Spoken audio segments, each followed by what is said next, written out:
ډیرو عزتمند محترم مسلمانانو ورونو او خويندو نن درته د یو خاص او نوې وظیفې د جمعې مبارکې د شپې وظیفه ده.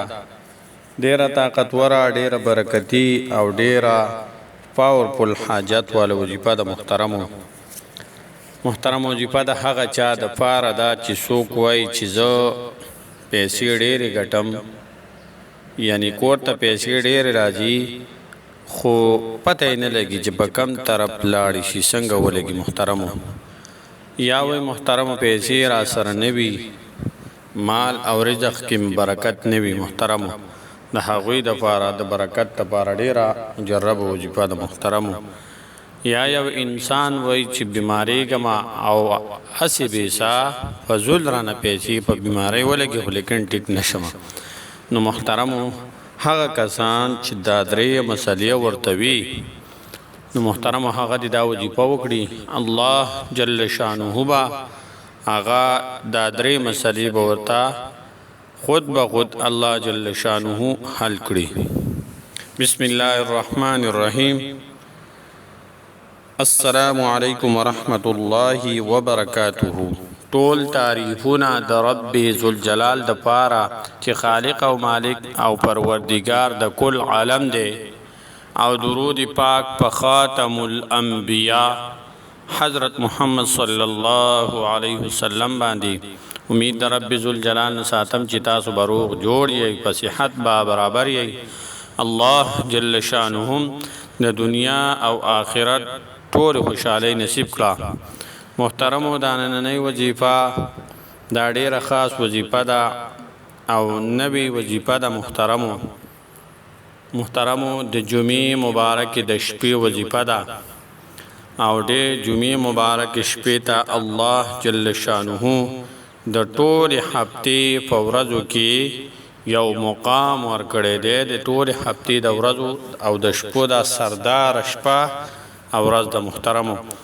او بل محترمو د ذوالحجې مبارک ورځ شپې روانې دي، په تیریدو دي، او الله جل شانه په دې ورځو او شپو کې چې انسان ته په عبادت باندې، په ذکر و اذکار باندې، په تلاوت باندې محترمو صور کوي، هغه تاسو تمام مخکې ویډیوګانو کې هم ویلي دي، وظایفو کې هم درته ویلي دي.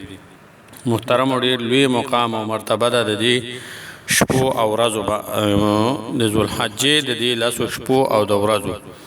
الله جل شانه پکې د اسلام یو رکن چې حج ورته ویلی کېږي هم فرض کړی دی. د ابراهیم علیه السلام یو سنت مبارکه چې قرباني ورته ویلی کېږي، هغه هم پکې مسلمانان ډېر په جوش و خروش او اخلاص سره کوي.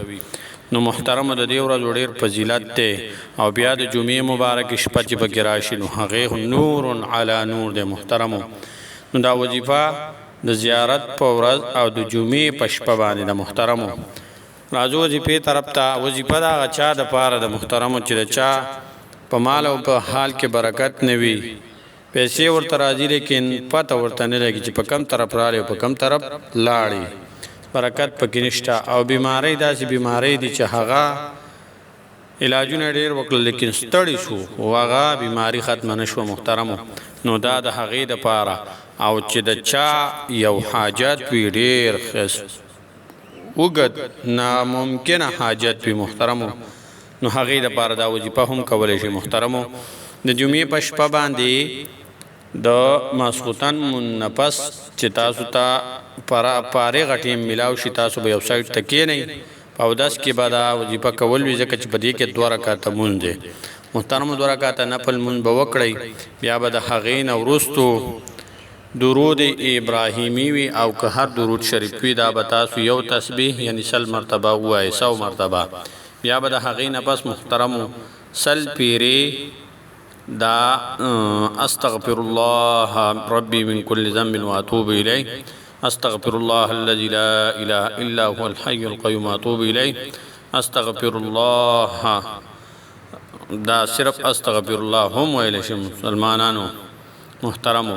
نو هغه به ووایي. بیا به د هغې نه پس محترمو د سوره طلاق یو آیات مبارکه دی، چې اوم نمبر آیات محترم سورۃ الطلاق نو هغه به وای تاسو 41 مرتبه به هغه سورۃ آیات مبارکه به وای بیا به هغه نه پس محترم درود پاک بیا وای او بیا به الله جل شانه نا د الله جل شانه په دربار کې لاس اوچت کړی الله جل شانه نا با خپل مال د برکت لپاره د خپل بیماری ختمېدو لپاره د خپل ناممکنه حاجات لپاره با محترم دعا وغواړي په اخلاص سره نو محترم الله جل شانه بستاسو هر قسم حاجتم پورا کوي بیماری به ختموي او په مال او په حال کې بدلا برکت اچوي محترم دا وظیفه د ثواب پنيت باندې محترم په خپل هم وکړي